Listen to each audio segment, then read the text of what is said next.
ত্রয়োদশ জাতীয় সংসদ নির্বাচনে নবনির্বাচিত এমপিরা মঙ্গলবার সকাল 11:15টায় শপথ নেন। তবে একই দিনে সংবিধান সংস্কার পরিষদের সদস্য হিসেবে শপথ নেবে না বলে জানিয়েছেন বিএনপির স্থায়ী কমিটির সদস্য সালাউদ্দিন আহমেদ।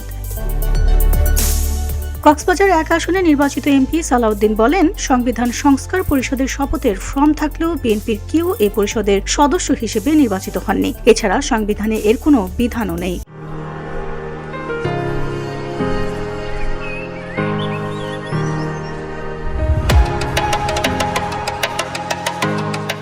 তিনি আরও জানান, গণভোটের রায় অনুযায়ী পরিষদ গঠিত হলে আগে তা সংবিধানে অন্তর্ভুক্ত করতে হবে এবং কে শপথ পড়াবেন সেটিও বিধিবদ্ধ করতে হবে। দলীয় চেয়ারম্যানের সিদ্ধান্তে বিএনপি এই শপথ নিচ্ছেন না।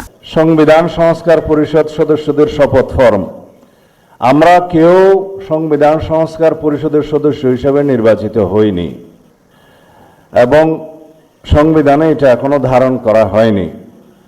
গণভোটের রায় অনুযায়ী সংবিধান সংস্কার পরিষদ গঠিত হলে সেটা সংবিধানে আগে ধারণ করতে হবে এবং সংবিধান সংস্কার পরিষদের সদস্যকে কে শপথ নেওয়াবেন সেটা বিধান করতে হবে এবং কোন এরকম ফর্ম এটা সংবিধানে নেই। এই ফর্মটি তৃতীয় তফসিলে আছে, সাদাটা। এইরকম তখন একটা ফর্ম সংবিধানের তৃতীয় তফসিলে আসবে।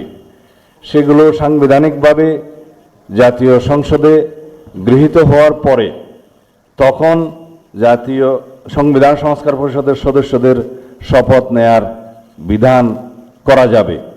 বিধায় আমরা এখন সাংবিধানিকভাবে এই পর্যন্ত আমরা এসেছি, আমরা সংবিধান মেনে এই পর্যন্ত চলছি এবং আশা করি সামনের দিনেও চলব।